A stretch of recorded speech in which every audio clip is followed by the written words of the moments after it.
buenas tengan todos ustedes. Le habla Armando Solís de la comunidad Solar Shamain. Gracias por compartir con nosotros estos minutitos.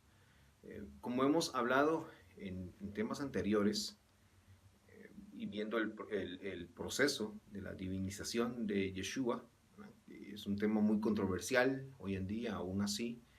Para todos los que estudiamos la Biblia, todos los que estudiamos el Tanaj, la Biblia hebrea, los que estudiamos el Nuevo Testamento, para comprender mucho mejor lo que sucedió en aquellos tiempos.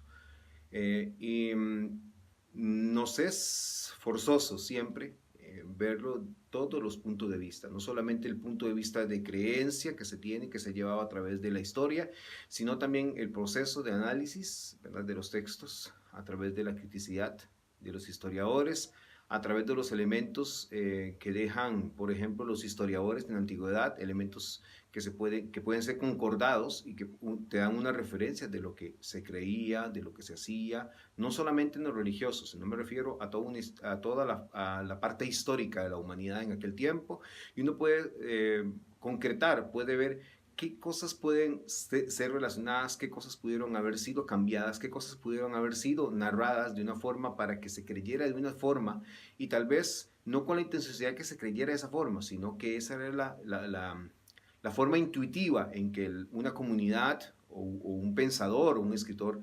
este, generalmente pensaba sobre lo que creía.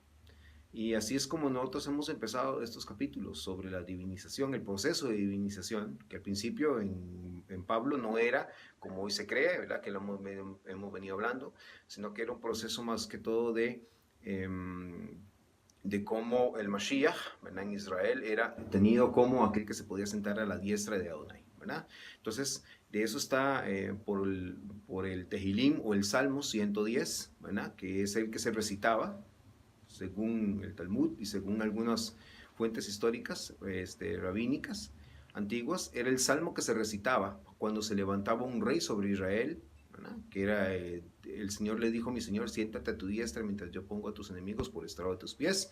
Ese salmo siempre se recitaba cada vez que un rey en Israel se levantaba, ¿verdad? Entonces, eso es un punto importante siempre conocerlo. Por eso es que para el judío o para el hebreo en aquel tiempo, cuando se colocaba un rey, era aquel que se sentaba a la diestra de Dios, ¿verdad?, y el que juzgaba por medio de la Torá, su justicia.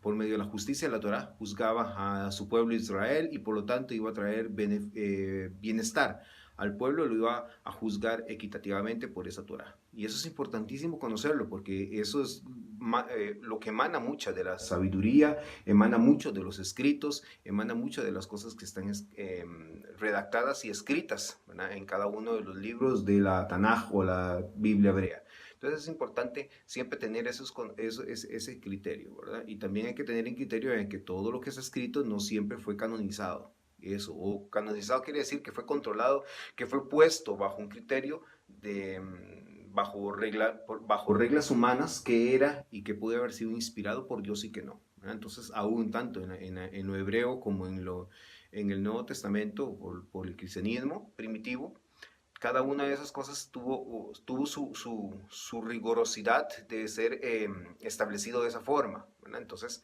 una de esas era que el rey era puesto a su diestra y era ungido, por eso era Mashiach, ¿verdad? Y eso es importante conocerlo, porque es muy probable que así era como Pablo al principio pensaba de Yeshua, ¿verdad?, que había sido traído precisamente del cielo hacia acá, nació con ese propósito y por eso culminó su tarea en la muerte cruenta, fue una muerte muy cruenta de Yeshua en la crucifixión. Pero eso fue elementos, y históricamente uno puede comprobar que Yeshua sí fue crucificado, ¿verdad? Pero no por el motivo que después los evangelios narran, porque esa es la versión que cada uno de ellos da como escritores, y a través de su creencia dan una forma teológica de lo que ellos intentan explicar, de lo que ellos creen de Yeshua para cada comunidad en la cual fue dirigida. Entonces, estas cosas son importantes entenderlas para poder nosotros ir entendiendo el proceso que pasó. Es muy probablemente que en el año 50-51 que surgió el primer carta de Pablo, que fue primera de Tesalonicenses, según los críticos,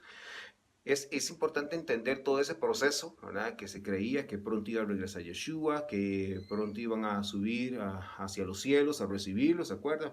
Que eso está en Primera Tesalonicenses, el sonido de la trompeta y ese tipo de cosas, que surgió cosas como el rapto y esas cosas que no son realmente eh, son doctrinas que fueron generadas bajo un pensamiento de criterio, pero que muy probablemente fuera desfasado y fuera de realmente de un alcance real histórico o realmente de un alcance real que se creía en aquel tiempo, sino que era una forma mucho más distinta de entender que los cuerpos iban a resucitar.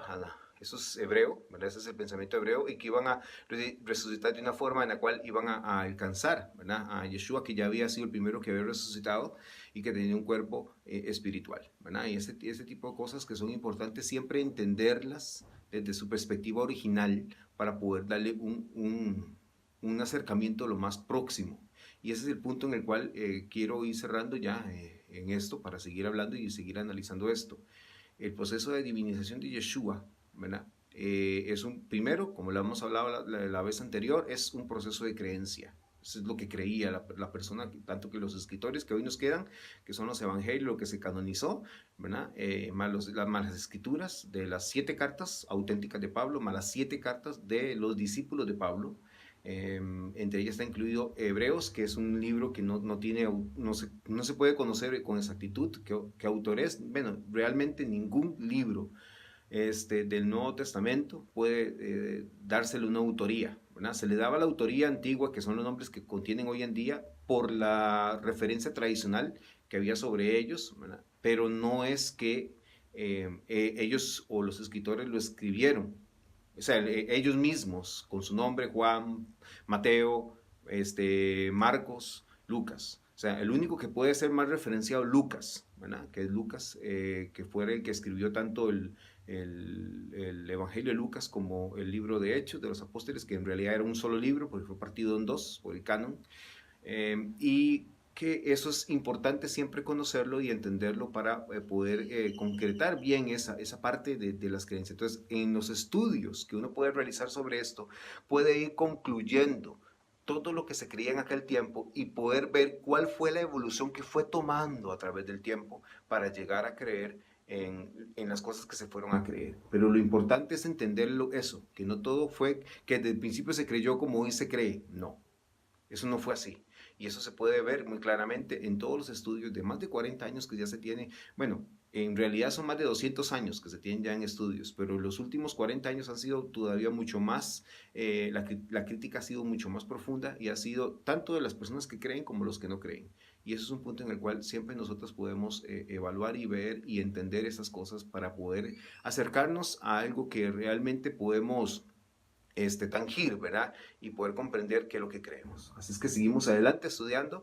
Yo le invito a que siga compartiendo conmigo y con todos nosotros en estas redes sociales de la forma en la cual los estudios han llegado a pensamientos, ¿verdad? Han llegado a criterios muy importantes para poder comprender lo que antes se creía y que evolucionó a lo que hoy se cree. Más bien, gracias por haber compartido conmigo, ¿verdad? En este caso con Armando Solís de la comunidad Sola de Shaman. Gracias por haber compartido con nosotros y nos hablamos pronto por medio de las redes sociales para seguir estos temas tan importantes. Shalom.